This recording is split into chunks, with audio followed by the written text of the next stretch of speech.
اما بعد،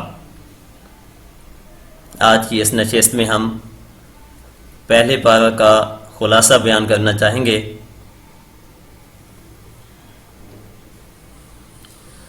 الحمدللہ وکفی وسلام علی عبادہ الذین اصطفی، اما بعد۔ آج کی اس پہلی نشست میں ہم پہلے پارہ کا خلاصہ بیان کریں گے۔ اس پہلے پارہ میں سورہ فاتحہ مکمل اور سورہ بقرہ کا کچھ حصہ ہے۔ اس پر تمام اہل علم کا اتفاق ہے کہ سورہ فاتحہ مکہ میں نازل ہوئی، اور اس پر بھی تمام اہل علم کا اتفاق ہے کہ یہ بالکل ابتدائی مکی دور میں نازل ہوئی۔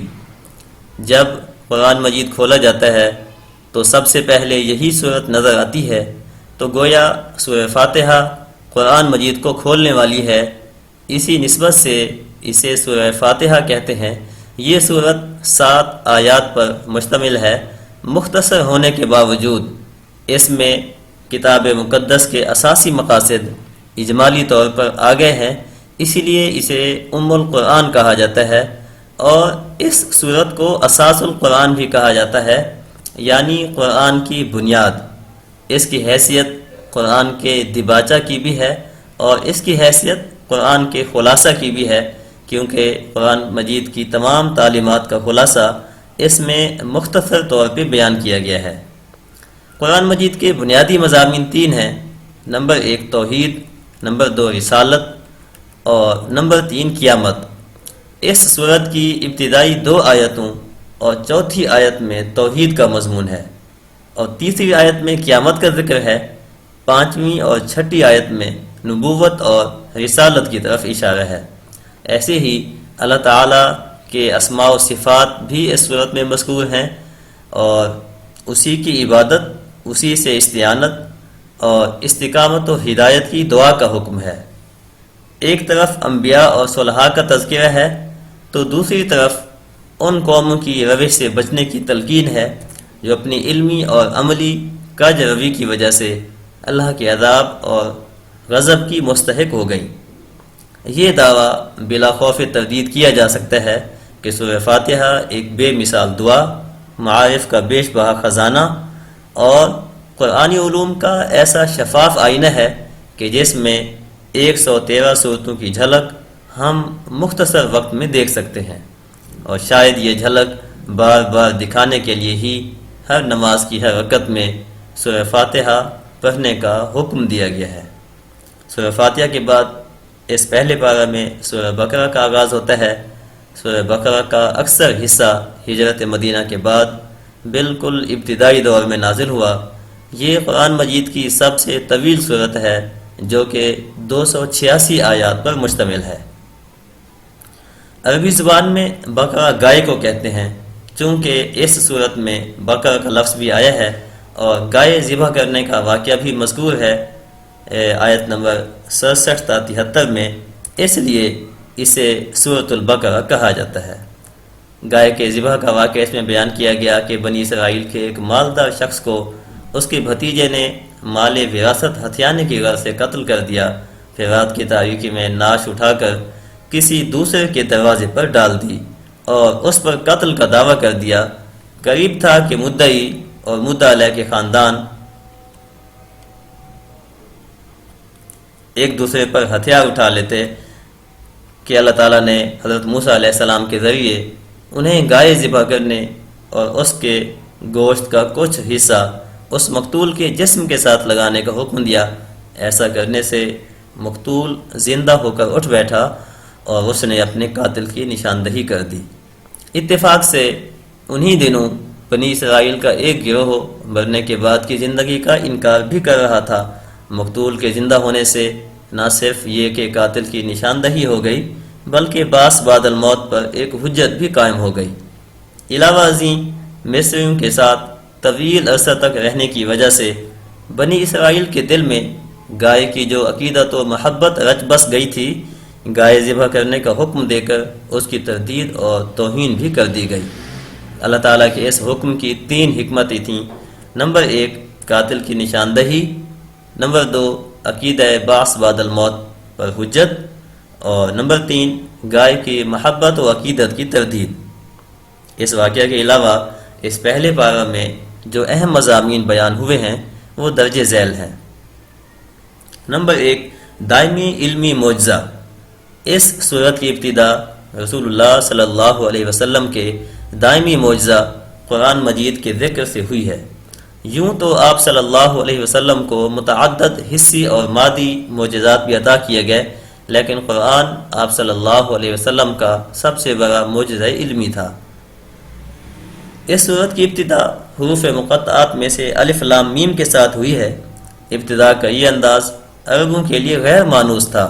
اس انداز نے ان کی توجہات اپنی طرف مبذول کر لیں اور وہ توجہ سے بات سننے پر مجبور ہو گئے۔ قرآن مجید کی جن صورتوں کا آغاز حروف مقطعات سے ہوا ہے، وہاں قرآن مجید کی عظمت و صداقت اور اعجاز و حقانیت کا تذکرہ بھی ہوا ہے، جس کی وجہ سے علماء کی ایک بڑی جماعت کی رائے یہ ہے کہ یہ حروف لا کر حقیقت میں قرآن مجید کو انسانی کاوش قرار دینے والوں کو چیلنج کیا گیا ہے کہ اگر واقعی قرآن محمد صلی اللہ علیہ وسلم کا خود ساختہ کلام ہے تو تم بھی ان حروف سے جنہیں تم شب و روز استعمال کرتے ہو ایسا ہی کلام بنا لو۔ تمہیں اپنی فصاحت و بلاغت اور زبان دانی پر بڑا ناز ہے، جس کی وجہ سے تم اپنے مقابلے میں سارے انسانوں کو عجم یعنی گونگے کہتے ہو، لیکن تاریخ گواہ ہے کہ نہ کل کے کافروں نے اس چیلنج کو قبول کیا، نہ آج کوئی قبول کرنے والا ہے، اور نہ ہی قیامت تک کوئی اسے قبول کر سکے گا۔ انسانوں کی 3 اقسام ہیں: مومن، کافر اور منافق۔ مومنوں کی نمایاں صفات 5 ہیں۔ نمبر 1 ایمان بالغیب، یعنی ان حقائق پر ایمان جن کا حواس سے ادراک نہیں کیا جا سکتا، جیسے جنت، دوزخ، حشر نشر، حساب اور جزا وغیرہ۔ نمبر 2 اقامت صلاۃ، یعنی نماز کو شروط و آداب کا لحاظ رکھتے ہوئے مستقل ادا کرتے رہنا۔ نمبر 3 ادائے زکوٰۃ۔ قرآن مجید میں عام طور پر نماز اور زکوٰۃ کا اکٹھے ہی ذکر آیا ہے۔ نماز اللہ تعالیٰ کا حق ہے اور زکوٰۃ بندوں کا حق ہے۔ انسان کا ایمان اس وقت تک کامل نہیں ہو سکتا جب تک کہ وہ دونوں قسم کے حقوق ادا نہ کرے۔ اور نمبر 4 مومنین کی صفات میں سے ایک صفت یہ ہے آسمانی کتابوں پر ایمان، ان تمام آسمانی کتابوں پر ایمان جو مختلف زمانوں میں انبیاء و رسول پر نازل کی گئیں۔ اور نمبر 5 آخرت کی تصدیق، آخرت کی ایسی تصدیق جس میں شک کی کوئی ملاوٹ نہ ہو۔ یہاں قابل توجہ نقطہ یہ ہے کہ اللہ تعالیٰ نے اہل ایمان کا تذکرہ 4 آیات میں فرمایا ہے، کفار کا تذکرہ 2 آیات میں فرمایا ہے، اور منافقوں کا تذکرہ 13 آیات میں فرمایا ہے۔ ان 13 آیات میں منافقوں کے 12 اوصاف بیان کیے گئے ہیں۔ مسلمانوں پر لازم ہے کہ وہ ان اوصاف بد سے اپنا دامن بچا کر رکھیں۔ یہ اوصاف اور علامات درج ذیل ہیں: جھوٹ، دھوکہ، عدم شعور، قلبی بیماریاں جیسے حسد، تکبر، حرص وغیرہ، مکر و فریب، سفاہت، احکام الہی کا استہزاء، زمین میں فتنہ و فساد، جہالت، ضلالت، تذبذب اور اہل ایمان کا تمسخر۔ اس صورت میں حضرت آدم اور ابلیس کا قصہ بھی بیان کیا گیا۔ حضرت آدم اور حوا علیہم السلام کا قصہ جو ابلیس لعین کے ساتھ پیش آیا، حقیقت میں یہ ساری انسانیت اور اس دنیا کی ابتدا سے انتہا تک کا قصہ ہے۔ یہ قصہ حق اور باطل، خیر اور شر کے درمیان دائمی کشمکش کی نشاندہی کرتا ہے۔ یہ قصہ حضرت آدم علیہ السلام کی عظمت شان بتاتا ہے۔ انہیں ارضی خلافت عطا کی گئی، انہیں ایسے علم سے نوازا گیا جو فرشتوں کے پاس بھی نہیں تھا۔ ملائکہ کو ان کے سامنے سجدہ ریز ہونے کا حکم دیا گیا۔ منصب خلافت پر فائز ہونے کی وجہ سے بنو آدم اس امر کے پابند ہیں کہ وہ زمین پر اللہ کے حکم کو نافذ کریں اور دنیا کا نظام ویسے چلائیں جیسے اللہ تعالی چاہتا ہے۔ یوں تو قرآن مجید میں متعدد مقامات پر بنی اسرائیل کا تذکرہ ہے، لیکن ان کے بارے میں سب سے زیادہ تفصیلی بحث سورہ بقرہ کرتی ہے۔ پہلا پارہ تقریباً پورا ہی ان کے تذکرہ پر مشتمل ہے۔ اس تذکرہ میں سب سے پہلے تو یہ بتایا گیا ہے کہ اللہ تعالیٰ نے بنی اسرائیل کو بے شمار ظاہری اور باطنی، دینی اور دنیاوی نعمتیں عطا فرمائیں۔ مثلا ان کے اندر کثرت سے انبیاء علیہ السلام پیدا فرمائے، انہیں دنیاوی خوشحالی عطا کی، عقیدہ توحید اور ایمان کی نعمت سے سرفراز فرمایا، فرعون کے مظالم سے نجات دی۔ انہوں نے حضرت موسیٰ علیہ السلام کی قیادت میں مصر سے ہجرت کی، اور فرعون نے ان کا تعاقب کیا تو سمندر میں ان کے لیے راستے بنا دیے۔ ان پر ظلم و ستم ڈھانے والے کو ان کی نظروں کے سامنے بما لاؤ لشکر غرقاب کر دیا۔ صحرائے سینا میں وہ بے سر و سامانی کے عالم میں تھے، ان کے کھانے کے لیے من و سلوہ آسمان سے اتارا، اور سایہ کے لیے ٹھنڈے بادلوں کا انتظام فرما دیا، اور پینے کے لیے پانی کی تلاش ہوئی تو پتھر سے 12 چشمے جاری فرما دیے۔ اس کے بعد بتایا گیا ہے کہ انہوں نے ان نعمتوں کا شکر ادا نہ کیا اور بتدریج کفران نعمت کی بیماری میں مبتلا ہو گئے، چنانچہ انہوں نے حق کو چھپایا، خاتم النبیین صلی اللہ علیہ وسلم کی نبوت کا انکار کیا، بچڑ کو معبود بنا لیا، دشت سینا میں بے صبری اور حرص و طمع کا مظاہرہ کیا، اریحہ شہر میں متکبرانہ انداز میں داخل ہوئے جبکہ انہیں عاجزی کے ساتھ داخل ہونے کا حکم دیا گیا تھا، انبیاء علیہ السلام کو ناحق قتل کیا، بار بار بد عہدی کے مرتکب ہوئے، ان کے دل سخت ہو گئے تھے، انہوں نے کلام اللہ میں لفظی اور معنوی تحریف کی، شریعت کے بعض احکام پر وہ ایمان لائے اور بعض کا انکار کیا، وہ بغض اور حسد کی بیماری میں مبتلا ہو گئے، انہیں مادی زندگی سے مبالغے کی حد تک محبت تھی، مقرب فرشتوں سے بیزاری کا اظہار کرتے تھے، سحر و کہانت میں بے حد دلچسپی رکھتے تھے، ان کے ہاں ایسے عملیات کو قبول عام حاصل تھا جن کے ذریعے میاں بیوی کے درمیان جدائی پیدا کر کے عشق پر از فسق کی راہ ہموار کی جائے۔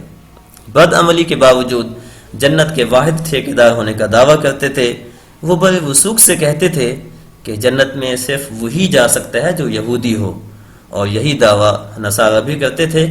اس کے ساتھ دونوں یہ دعویٰ بھی کرتے تھے کہ صرف ہم ہی حق پر ہیں اور ہمارے مخالف فرقہ کے پاس کوئی دلیل نہیں۔ سوچنے اور عبرت و نصیحت کی بات یہ ہے کہ کہیں ان خرابیوں میں سے کوئی خرابی ہم مسلمانوں میں تو نہیں پائی جاتی۔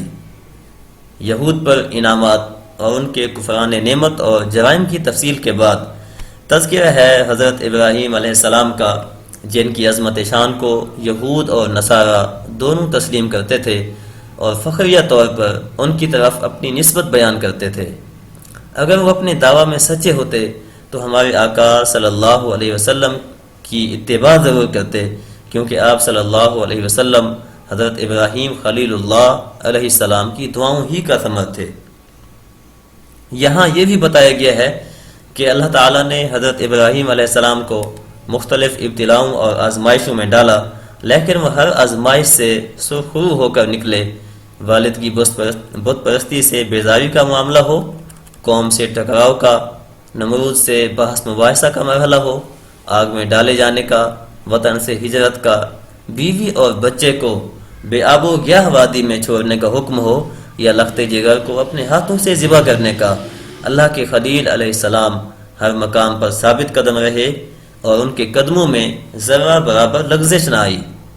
اسی ثابت قدمی کی برکت تھی کہ ان کی دعائیں قبول ہوئیں، مکہ پرامن شہر بنا، وہاں کے رہنے والوں کو پھلوں کا رزق میسر آیا، اور سب سے بڑی دعا جو قبول ہوئی وہ یہ کہ اللہ تعالیٰ نے قریش کی نسل سے خاتم النبیین صلی اللہ علیہ وسلم کو پیدا فرمایا۔ حضرت خلیل علیہ السلام کے مآثر اور مفاخر بیان کرنے کے بعد اللہ تعالیٰ فرماتے ہیں کہ ملت ابراہیمی سے وہی شخص اعراض کر سکتا ہے جو شقی، احمق اور خواہشات کا غلام ہو۔ یہود و نصارہ واقعی ایسے ہی تھے، وہ حضرت ابراہیم علیہ السلام کی طرف اپنی نسبت تو کرتے تھے، مگر ان کا زعم باطل یہ تھا کہ نجات حنفیت کی اتباع میں نہیں ہے بلکہ یہودیت اور نصرانیت کی اتباع میں ہے۔ اللہ تعالیٰ نے اپنے نبی صلی اللہ علیہ وسلم کو حکم دیا کہ آپ انہیں حنفیت یعنی دین اسلام کی طرف دعوت دیں، جو کہ تمام انبیاء علیہ السلام کا دین ہے، اگر وہ آپ صلی اللہ علیہ وسلم کی دعوت کو قبول کر لیں تو ہدایت پا جائیں گے، اور اگر قبول نہ کریں تو ان کا انکار اور گمراہی کسی دلیل کی بنا پر نہیں ہوگی بلکہ ضد اور عناد کی بنا پر ہوگی۔ تو آپ صلی اللہ علیہ وسلم انہیں عناد کی گندگی میں پڑا رہنے دیں، اللہ ان سے خود نمٹ لے گا۔ ارشاد الہی ہے، اگر یہ یہود و نصارہ اس طرح ایمان لے آئیں جس طرح تم ایمان لائے ہو تو یہ ہدایت پا جائیں گے، اور اگر وہ منہ موڑے رہیں تو اس پر تعجب نہ کرو، کیونکہ ضد اور مخالفت ان کی عادت ہے۔ اگر انہوں نے شرارت کرنے کی کوشش کی تو اللہ تعالیٰ ان سے عنقریب نمٹ لے گا، وہ بڑا سننے والا اور بڑا جاننے والا ہے۔ آج کی اس نشست میں ہم نے پہلے پارہ کا خلاصہ بیان کیا۔ اللہ پاک سے دعا ہے اللہ تعالیٰ ہمارا اس کچھ دیر